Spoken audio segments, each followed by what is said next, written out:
ሰላም ጤና ይስጥልን ክቡራትና ክቡራን የአዲስ ምንጭ ቤተሰቦች እንዴት ውላችኋል? በያላችሁበት የከበረ ሰላምታችን ይድረሳችሁ። ዕለቱ ሚያዝያ 27 ቀን 2018 ነው። አሁን የደረሱንን ሰበር መረጃዎችና የዕለቱን አበይ ዜናዎች ቀጥሎ እናቀርብላችኋለን። ከመረጃዎቹ ጋር አብሬያችሁ ቆይታ የማደርገው የእናንተው ውብሸት ታየ ነኝ። ላይክና ሼር እያደረጋችሁ እስከ መረጃዎቻችን መጠናቀቅ ድረስ አብራችሁ እንድትቆዩ በአክብሮት እንጠይቃለን። ወደ መጀመሪያው ሰበር መረጃ ስንሸጋገር የኢትዮጵያ ፌዴራል ፖሊስ በሪፖርተር ጋዜጣ ከፍተኛ ባለስልጣናትና ታዋቂ አርቲስቶች ከ98 ቢሊዮን ብር በላይ መዝረፋቸው በኦዲት ምርመራ መረጋገጡ ተነገረ በሚል የዘገበው መረጃ የተዛባ መሆኑን የኢትዮጵያ ፌዴራል ፖሊስ አስታወቀ። ሪፖርተር ጋዜጣ የኢትዮጵያ ፌዴራል ፖሊስ ሚያዝያ 21 ቀን 2018 ዓ.ም የ9 ወር የሥራ አፈጻጸም ሪፖርት ለተከበረው የሕዝብ ተወካዮች ምክር ቤት የሕግና የፍትህ ቋሚ ኮሚቴ ባቀረበበት ወቅት ሪፖርቱን ለማስረዳት በማስታወሻነት የተጠቀመበትን ጥቅል መረጃ መነሻ በማድረግ ጠቅላላ ይዘቱን በአግባቡ ሳይረዳና በተቋሙ ስትራቴጂክ አመራሮች የቀረበውን ዝርዝር ማብራሪያ መጠቀም እየቻለ እውነታውን ወደ ጎን በመተው ሕዝብን በሚያሳስት መልኩ የተዛባ መረጃ በጋዜጣው የፊት ገጽ ላይ ይዞ ወጥቷል ብሏል የፌዴራል ፖሊስ በመግለጫው። ሪፖርተር ጋዜጣ ከአንድ ቁንጽል ሐሳብ በመነሳት በማይገባ የሂሳብ ስሌት ውስጥ በመግባት 133 ሚሊዮን 903384 ዶላር ወደ ብር በመቀየርና ከ78 ቢሊዮን ብር ጋር በመደመር ከፍተኛ ባለስልጣናትና ታዋቂ አርቲስቶች ከ98 ቢሊዮን ብር በላይ ዘርፈዋል በማለት ያሰራጨው ዘገባ ፍጹም የተሳሳተ ነው ሲልም አክሏል። እውነታው ግን 78 ቢሊዮን ብር በየወንጀሉ አይነት ሲተነተን 7 ቢሊዮን ብር በሙስና ወንጀሎች ማለትም ከማዳበሪያ ግዥና ከባንክ ማጭበርበር ጋር የተያዘውን ጨምሮ ማለት ነው። 6.4 ቢሊዮን ብር በጉምሩክና ታክስ ወንጀሎች ማለትም ታክስ ስወራንና የኮንትሮባንድ ወንጀሎችን ጨምሮ 13.7 ቢሊዮን ብር በተደራጁና ልዩ ልዩ ወንጀሎች ማለትም ህገወጥ የሰዎችና የገንዘብ ዝውውር እንዲሁም የማዕድን ዝውውርን ጨምሮ ማለት ነው።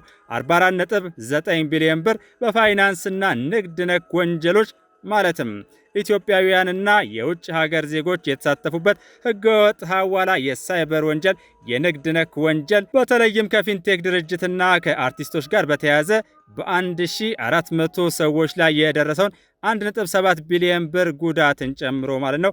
እንዲሁም 6 ቢሊዮን ብር የሚገመት በሽብርና በሌሎች የተለያዩ ወንጀሎች ላይ ጉዳት ከመድረሱ በፊት ማዳን የተቻለና አልፎም በደረሰ ጉዳት ላይም ምርመራ ማጣራቱን በዝርዝር ሪፖርቱ ተመልክቷል።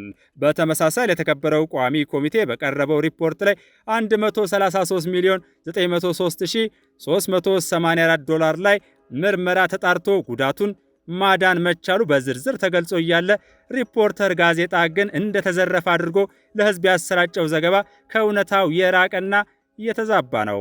ከላይ ከተዘረዘሩት ወንጀሎች ጋር በተያያዘ በ9 ወር ውስጥ የተለያዩ የውጭ ሀገር ዜጎችን ጨምሮ 1518 ተጠርጣሪዎች በቁጥጥር ስር ውለው ምርመራ ተጣርቶባቸውና ክስ ተመስርቶባቸው ጉዳያቸውን በማረሚያ ቤት ሆነው እንዲከታተሉ ተደርጓል። እነዚህ ከላይ በዝርዝር የተጠቀሱት ወንጀሎችን በተመለከተ ፖሊስ በየጊዜው የደረሰበትን የምርመራ ውጤት ለሕዝብ ሲያሳውቅ እንደነበረም ይታወቃል።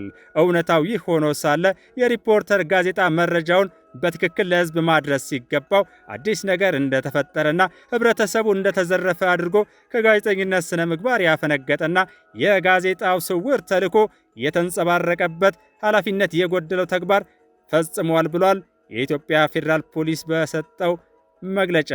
በመሆኑም የኢትዮጵያ ፌዴራል ፖሊስ ሐሰተኛና የተዛባ መረጃ በማሰራጨት ኃላፊነት የጎደለው ተግባር የፈጸመውን ሪፖርተር ጋዜጣን በሕግ አግባብ የሚጠይቅ መሆኑን አስታውቋል። የኢትዮጵያ ፌዴራል ፖሊስ አዲስ አበባ ሚያዝያ 27 ቀን 2018። ሪፖርተር ጋዜጣ በሚያዝያ 25 ቀን 2018 የጋዜጣው የፊት ለፊት ዋና ዜና ከፍተኛ ባለስልጣናትና ታዋቂ አርቲስቶች ከ98 ቢሊዮን ብር በላይ መዝረፋቸው በኦዲት ምርመራ መረጋገጡ ተነገረ የሚል ርዕስ የተጠቀመ ሲሆን ዝርዝር መረጃዎች ያላቸውን ቀጥሎ ባለው መልኩ አቅርቦ ነበር። በ2018 በጀት ዓመት 9 ወራት በሀገር ኢኮኖሚ ላይ ከፍተኛ ሙስና የፈጸሙ ከፍተኛ ባለስልጣናትና ታዋቂነታቸውን ተጠቅመው ህብረተሰቡን የዘረፉ አርቲስቶች 78 ቢሊዮን ብርና 134 ሚሊዮን ዶላር ወይም በወቅቱ ህጋዊ የባንክ ምንዛሪ ከ98 ቢሊዮን ብር በላይ ጉዳት ማድረሳቸው፣ ህብረተሰቡን መዝረፋቸው በኦዲት ምርመራ መረጋገጡን የፌዴራል ፖሊስ አስታወቀ ብሏል ሪፖርተር።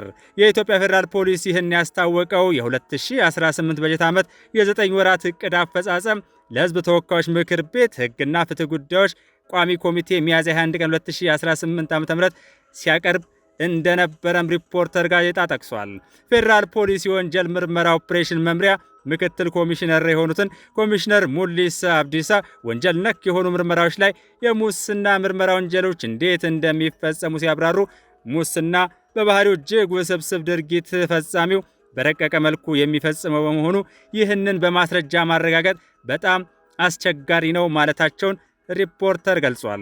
የሙስና ወንጀል ፈጻሚው ከራስ አርቆ ውጭ ሀገሩ ድረስ ንብረት የሚያሸሽና የሚያከማች በመሆኑ እነዚህን ማውጣት ከባድ በመሆኑ ልዩ ስርዓቶችን በመዘርጋት ከሌሎች ተቋማት ጋር ትብብር ማድረግንና የኦዲት ውጤቶችን የሚጠይቅ ስራ ነው ብለዋልም ብሏል።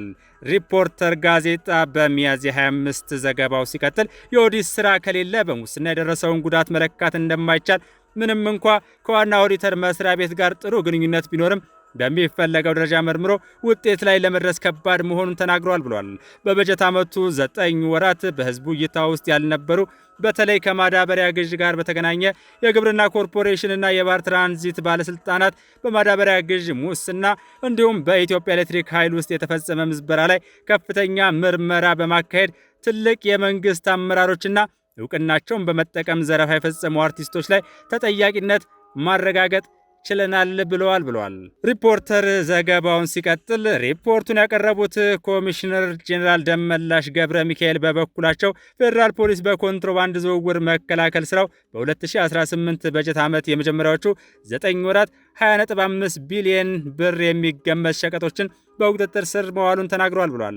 ፌዴራል ፖሊስ በአዲስ አበባና በመላ ሀገሪቱ የሚገኙ 623 ከፍተኛ መሰረተ ልማቶችንና የፌዴራል ተቋማት ላይ ጥበቃ እያደረገ መሆኑንም ተናግረዋል። የመንገድ ላይ ዝርፊያ በዚህ ዓመት በከፍተኛ ሁኔታ ቀንሷል ያሉት ኮሚሽነሩ ያም ሆኖ ሙከራዎች አሁንም መቀጠላቸውንና በ2017 ዓ.ም 251 ተጠርጣሪዎች የተያዙ ሲሆን በ2018 ዓ.ም 9 ወራት 64 በመንገድ ላይ ዝርፊያ ተጠርጣሪዎች መያዛቸውን ገልጸዋል ብሏል። ወደ ሁለተኛው ሰበር መረጃ ስንሸጋገር የምስራቅ እዝ ኮር በወሰደው እርምጃ የጠላት የቡድን መሳሪያና ትጥቆች ተማርከዋል። በአማራ ክልል ባህር ዳር ዙሪያ መሸንቲ አካባቢ የምስራቅ እዝ አንድ ሬጅመንት ባደረገው ስኬታማ ኦፕሬሽን በርካታ የጽንፈኛው ቡድን አባላት ሲደመሰሱ ጽንፈኛ ይጠቀምበት የነበረ የቡድንና የነፍስ ወከፍ መሳሪያዎችን መማረኩን አስታውቋል። የሬጅመንቱ የሰራዊት አባላት በቆራጥነትና በላቀ የውጊያ ዝግጅት በወሰዱት እርምጃ ከተደመሰሱት በተጨማሪ በጽንፈኛ ቡድኑ እጅ የነበረ መትረየስ ከነሸንሸሉ እንዲሁም ክላሽንኮቭ መሳሪያዎች ከነተተኳሹ በቁጥጥር ስር ውለዋል። የሬጅመንቱ አዛዥ ሻምበል ጌትነት አለሙ ይህ ስምሪት የሰራዊቱን ዝግጁነትና የማድረግ አቅም በግልጽ ያሳየ መሆኑን ጠቁመው በኦፕሬሽኑ የሬጅመንት አባላት ያሳዩት ቅንጅትና ተጋድሎ የሚደነቅ እንደነበር ገልጸዋል። የሬጅመንቱ አባላት ጠላትን በመደምሰስና የጥፋት ኃይሎችን ሴራ በማምከን አካባቢውን ይበልጥ አስተማማኝ ሰላም ማድረጋቸውም ተገልጿል። ጣና ክፍለ ጦር በምስራቅ ወለጋ ዞን እየተወጣ ባለው ተልዕኮ ላይ ጉትንና ግዳያና ወረዳ ሲንቀሳቀስ በነበረው ጽንፈኛ ቡድን ላይ በወሰደው የተቀናጀ እርምጃ ከፍተኛ ድል ማስመዝገቡን በማዕከላዊ የህዳሴ ኮር ዋና አዛዥ ብርጋዴር ጄኔራል አስናቀ አይተነው ገልጸዋል። ዋና አዛዡ በግዳጅ ቀጠና ላይ የሚገኙ ክፍለ ጦሮችን የግዳጅ አፈጻጸም ምልከታ ያደረጉ ሲሆን ክፍለ ጦሩ በጽንፈኛው ፋኖ ላይ የፈጸመው ወደር የለሽ ጀግንነትና በጠላት ላይ ያስመዘገበው የበላይነት ሊደነቅ ይገባል ብለዋል። ሰራዊቱ ወታደራዊ ሳይንስን አንግቦ ህዝባዊነትን የተላበሰ በመሆኑ በሽብር ቡድኑ ላይ ከፍተኛ ሰብአዊና ቁሳዊ ኪሳራ ማድረሱንም ተናግረዋል። ክፍለ ጦሩ በቀጠናው ታሪክ የሚዘክረው ጀግንነት እየፈጸመ ግዳጁን በላቀ ሞራልና ወኔ እየተወጣ ይገኛል ያሉት ጄኔራል መኮንኑ ሰራዊቱ በእያንዳንዱ ግዳጅ ሀገር ወዳድ መሆኑን በተግባር እያረጋገጠ የሚሰጠውን ማንኛውንም ተልዕኮና ግዳጅ በላቀ ብቃት እየፈጸመ እንደሚገኝ አብራርተዋል። የጣና ክፍለ ጦር ዋና አዛዥ ኮሎኔል ታደሰ እንዳለው በበኩላቸው ሰራዊቱ በጊዳ አያና ወረዳና ኪረሙ ወረዳዎች አካባቢ ህዝብን ሲያሸብር በነበረው ጽንፈኛ ላይ ባደረግነው ዘመቻ ይህ ድል ተገኝቷል ብለዋል። ወታደራዊ ዘመቻው ድርብ ድልና ስኬት የተመዘገበበት እንደሆነም ገልጸዋል። ሰራዊቱ ተፈጥሯዊና ሰው ሰራሽ መሰናክሎች ሳይበግሩት ግዳጁን በላቀ ውጤት እየፈጸመ ይገኛል ያሉት ኮሎኔል ታደሰ የክፍለ ጦሩ ሰራዊት የተሰጠውን ቀጠና ሰላምና ደህንነት ለማረጋገጥ ግዳጁን በቁርጠኝነትና በጀግንነት መወጣቱን ከዚህም በላይ ይቀጥላል ብለዋል። የክፍለ ጦሩ አባላት በበኩላቸው ግዳጃቸውን በላቀ ሞራልና ተነሳሽነት እየፈጸሙ መሆናቸውን አብራርተዋል። አሁን ደግሞ ከኢትዮጵያ የውጭ ጉዳይ ሚኒስቴር ያገኘነውን መረጃ ስናስከትል ኢትዮጵያ በሱዳን ጦርና ባለስልጣናት የቀረቡባትን ክሶች ውድቅ አደረገች። የኢትዮጵያ ውጭ ጉዳይ ሚኒስቴር የሱዳን ጦር የውጭ ጉዳይ ሚኒስትሩና የጦር ቃል አቀባይ በቅርቡ ያቀረቡት መሰረተ ቢስ ክሶች ሙሉ በሙሉ ውድቅ ናቸው ብሏል። ሚኒስቴሩ ዛሬ ባወጣው መግለጫ የኢትዮጵያ መንግስት የሁለቱን ሀገራት ህዝቦች የረጅም ጊዜ ወንድማማችነትና ታሪካዊ ትስስር በማክበር በሱዳን የእርስ በርስ ጦርነት ተሳታፊ በሆኑ ኃይሎች በኢትዮጵያ ሉዓላዊነትና ብሔራዊ ደህንነት ላይ የተፈጸሙ ጥሰቶችን ይፋ ሳያደርግ በትዕግስት ማለፉንም አስታውቋል። ከእነዚህ ጥሰቶች ውስጥ የህወሓት ቅጥረኞችን በሱዳን ጦርነት ውስጥ በስፋት ማሳተፍ አንዱ መሆኑንም መግለጫው ጠቅሷል። የሱዳን ጦር ለእነዚህ የህወሓት ቅጥረኞች የጦር መሳሪያና ገንዘብ ድጋፍ በማድረግ በኢትዮጵያ ምዕራባዊ ድንበር በኩል ጥቃት እንዲፈጽሙ ሁኔታዎችን ማመቻቸቱን የውጭ ጉዳይ ሚኒስቴር ገልጿል። ሱዳን የተለያዩ የጸረ ኢትዮጵያ ኃይሎች መናኸሪያ እየሆነች መምጣቷን የሚያሳዩ ተአማኒነት ያላቸው ማስረጃዎች መኖራቸውንም አክሏል። የሱዳን ጦር ባለስልጣናት በኢትዮጵያ ላይ የሚያቀርቧቸው ክሶች የራሳቸውን እኩይ ዓላማ ለማራመድ በሚንቀሳቀሱ የውጭ ኃይሎች ግፊትና ትዕዛዝ የሚፈጸሙ መሆናቸውንም ሚኒስቴሩ በመግለጫው አብራርቷል። ይህም ሆኖ ኢትዮጵያ በዚህ አስቸጋሪ ወቅት ከሱዳን ህዝብ ጋር ያላትን ወንድማማችነትና አጋርነት አጠናክራ እንደምትቀጥል አረጋግጣለች። በሱዳን ላለው ቀውስ ወታደራዊ መፍትሄ ስለሌለ ተፋላሚ ወገኖች በአስቸኳይ የተኩስ አቁም አድርገው ወደ ውይይት እንዲመጡ እንዲሁም ሰብአዊ እርዳታ ያለምንም ገደብ እንዲቀርብና በሲቪል የሚመራ የሽግግር ሂደት እንዲጀመር ኢትዮጵያ ጥሪዋን አስተላልፋለች። ክቡራትና ክቡራን አሁን ደግሞ ወደ ዕለቱ አበይት ዜናዎች ተሸጋግረናል። ጠቅላይ ሚኒስትር ዶክተር አብይ አህመድ በዛሬው ዕለት ለ85ኛ ጊዜ በደማቅ ስነ ስርዓት የተከበረውን የጀግኖች አርበኞች የድል በዓል አስመልክቶ ቀጣዩን መልእክት አስተላልፈዋል። እንኳን ለ85ኛው የጀግኖች አርበኞች በዓል አደረሳችሁ በሚል ርዕስ ነው ክቡር ጠቅላይ ሚኒስትሩ መልእክታቸውን የጀመሩት። ሚያዝያ 27 ቀን ኢትዮጵያውያን ጀግኖች አርበኞች የፋሽስትን ወረራ የቀለበሱበትና የኢትዮጵያን ሉዓላዊነት ሙሉ ለሙሉ ያስከበሩበት በዓል ነው። አርበኝነት ማለት ለሀገር ያለ ዋጋ የሚከፈል ከራስ ወዳድነት የነጻ መስዋዕትነት ነው። ዓላማውም ሀገርንና ሕዝብን ብቻ ማዕከል ያደረገ ነው። ለግል ወይም ለቡድን በተለየ የሚገኝ ነገር የለውም። ለሀገር ከሚገኘው ነጻነት፣ ሉዓላዊነትና ክብር ከሚደርስ የዜጋ ድርሻ በስተቀር። እናትና አባት አርበኞች ከፋሽስት ጋር የተዋጉት ለሀገርና ለወገን ብለው ነው። በግል ጥቅም ለማግኘትማ ከአርበኝነት ይልቅ ባንዳነት አቋራጭ ነበር፣ ግን አላደረጉትም ብለዋል ጠቅላይ ሚኒስትር አብይ በመልእክታቸው። የአርበኝነት ትግሉ ከሶስት ጠላቶች ጋር የተደረገ ነበር ሲሉም ቀጥለዋል። ከራስ ፍላጎት፣ ከባንዳና ከወራሪ ፋሽስት ጋር። አርበኝነት የራስን ጥቅም ለሀገር ጥቅም ሲባል መተው ነው። አርበኝነት የግል ክብርን፣ የግል ስልጣንንና የግል ጥቅምን መሰዋት ነው። ይህን ለመቀበል ከጠላት በፊት ራስን ማሸነፍ ይጠይቃል። ባንዳዎች ማለት ራሳቸውን ማሸነፍ ያቃታቸው ናቸው። የግል ጥቅምንና ክብርን ማሸነፍ ሲያቅታቸው የሀገራቸውን ክብርና ጥቅም ይሸጣሉ። ባንዳነት ማለት ሀገርን ለራስ ጥቅም በመሸጥ የሚከናነቡት የውርደት ካባ ነው። አርበኞች ከባንዳዎች ጋር ታግለዋል። ባንዳዎች በአንድ በኩል ሀገራችሁን ሽጣችሁ እንደኛ በግል ተጠቀሙ ይሏቸዋል። በሌላ በኩል መንገድ እየመሩ ወራሪውን ያመጡባቸዋል። ያም አልሆን ሲላቸው ህዝቡን በሐሰተኛ ወሬ ልቡን ይሰልቡባቸዋል። ዛሬም ሶስቱም ጠላቶች አሉ። መልክና ስም ብቻ ቀይረዋል።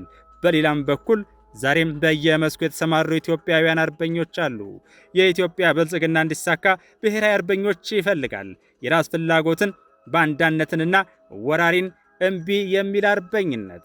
የኢንዱስትሪ አርበኞች፣ የግብርና አርበኞች፣ የጸጥታ አርበኞች፣ የፖለቲካ አርበኞች፣ የንግድ አርበኞች፣ የዲፕሎማሲ አርበኞች፣ የመንግስት አገልጋይ አርበኞች፣ የሕክምና አርበኞች፣ የትምህርት አርበኞች ወዘተ ያስፈልጉናል። ይህንን በዓል የምናከብረው የየራሳችንን የአርበኝነት ደረጃ በመገምገም ነው። ለኢትዮጵያ ምን ያህል አርበኞች ነን? ዛሬም የግል ፍላጎት የሚያሸንፋቸው ደካሞች አሉ። ሀገርን አፍርሰው የግል ቤት መስራት የሚመኙ፣ ትልቁን መርከብ አፍርሰው ትንንሽ ታንኳዎችን ለመሸጥ የሚመኙ፣ ለቅንጥብጣቢ ነገር ውርደትን ለመሸከም የማይሰቀቁ ዛሬም ወራሪዎች አሉ። በአካል ሀገርን ለመውረር ካሰፈሰፉት በተጨማሪ ድህነት፣ ኋላቀርነትና ሌብነት የሚባሉ እንደ ሰርዶ ሀገርን ወረው ሽባ የሚያደርጉ ጠላቶች አሉ። ሀገርን ለባዳ ከሚሸጡት ባንዳዎች እኩል የሀገርን ብሔራዊ ጥቅም ለግል ጥቅማቸው ሲሉ የሚሸጡ ባንዳዎች አሉ። አገልግሎትንና የሕዝብ ሀብትን የሚሸቅጡ ባንዳዎች አሉ። ብሔራዊ አርበኝነት ማለት እነዚህን ሶስት ጠላቶች ታግሎ ማሸነፍ ማለት ነው። ዛሬ የምናየው የኢትዮጵያ ለውጥና እድገት ማስመዝገብ የተቻለው ብሔራዊ አርበኞች በየአካባቢው በመኖራቸው ነው።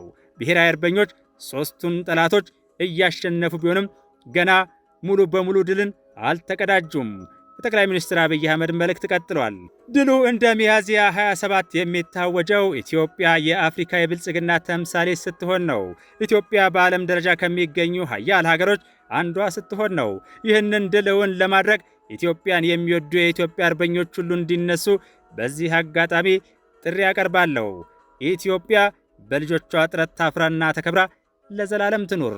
ፈጣሪ ኢትዮጵያና ሕዝቦቿን ይባርክ። ሚያዝያ 27 ቀን 2018 በትግራይ ክልል የተካሄደውን ጦርነት ተከትሎ ፈርሶ የነበረው ህገወጡ የክልል ምክር ቤት ዛሬ ዳግም ተሰባስቦ የተሰረዘ ህወሓት ሊቀመንበር የሆኑትን ዶክተር ደብረጽዮን ገብረ ሚካኤልን የክልሉ ፕሬዝዳንት አድርጎ መምረጡን የትግራይ ቴሌቪዥን ዘግቧል። ህገወጡና በእሳት መጫወት የማያርመው የነ ደብረጽዮን ቡድን በኢትዮጵያ መንግስትና በህወሓት መካከል ጥቅምት 23 ቀን 2015 በተደረሰው የፕሪቶሪያ ስምምነት ፈርሶ የነበረው የትግራይ ክልላዊ መንግስት ምክር ቤት መንግስት ስምምነቱን ስላፈረሰው ስራ በዛሬው ዕለት ጀምር ያለው ሲል አስታውቋል። ቡድኑ ከክልሉ ፕሬዝዳንት በተጨማሪም አፈ ጉባኤና ምክትል አፈ ጉባኤዎችንም መምረጡን ያስታወቀ ሲሆን ወይዘሮ ኪሮስ ሳጎስ በአፈ ጉባኤነት እንዲሁም ወይዘሮ ምህረት በርህን በምክትል አፈ ጉባኤነት መርጫቸዋለሁ ብሏል። በፕሪቶሪያ ስምምነት መሰረት የተቋቋመው በትግራይ ክልል ጊዜያዊ አስተዳደርና በህወሓት መካከል ባለፉት ሳምንታት ውዝግቦች ሲካሄዱ የቆዩ ሲሆን ፕሬዝዳንት ታደሰ ወረደ የቀድሞውን ምክር ቤት የመመለስ ፍላጎት የክልሉን ችግር የሚያወሳስብ ነው ሲሉ በተደጋጋሚ ሲቃወሙ የቆዩ ቢመስልም ተጨባጭ እርምጃዎችን ለመውሰድ አነጋጋሪ ዳተኝነት እያሳዩ ቆይተዋል የሚልም ወቀሳ ሲቀርብባቸው ነበር። ዛሬ ምክር ቤቱ ከመሰብሰቡ አንድ ቀን ቀደም ብሎም ፕሬዝዳንቱ ታደሰ ወረደ ባስተላለፉት መልእክት የህወሓት መሪዎች እየወሰዱት ባለው እርምጃ ግጭት ሊቀሰቀስ የሚችልበት እድል እንዳለ አስጠንቅቀው አሁን ያለንበት ሁኔታ በሰላምና በጦርነት መካከል ባለች እጅግ ቀጭን መንገድ ላይ ነው። ያልተገፈፈው የጦርነት ደመና ዳግም ሊዘንብ የሚችልበትና በቀላሉ ጦርነት ተንሸራተን ልንገባ የምንችልበት አደገኛ ሁኔታ ላይ ነን ብለው ነበር። ፈርሶ የነበረው የትግራይ ክልል ምክር ቤት የተመረጠበት ሂደት በህወሓትና በፌዴራል መንግስቱ መካከል ከፍተኛ ውዝግብን አስነስቶ ለደም አፋሳሹ ጦርነት መቀስቀስ አንዱ ምክንያት እንደነበረም ይታወቃል። ከብሔራዊ ምርጫ ቦርድ እውቅና ውጪ ክልሉ የራሱን ምርጫ ኮሚሽን አቋቁሞ ያካሄደው ምርጫ ከሀገሪቱ ህገ መንግስት ጋር በእጅጉ የሚቃረን በመሆኑ እንዳልተደረገ የሚቆጠር የማይጸናና ተፈጻሚነት የሌለው ነው ሲል የፌዴሬሽን ምክር ቤት በወቅቱ በሙሉ ድምፅ ውድቅ እንዳደረገውም ይታወሳል። ክቡራትና ክቡራን የህገ ወጥ ቡድኑን እርምጃ ተከትሎ በፌዴራል መንግስት የሚሰጠውን ምላሽ ተከታትለን እንደምናቀርብ በዚህ አጋጣሚ እንገልጻለን።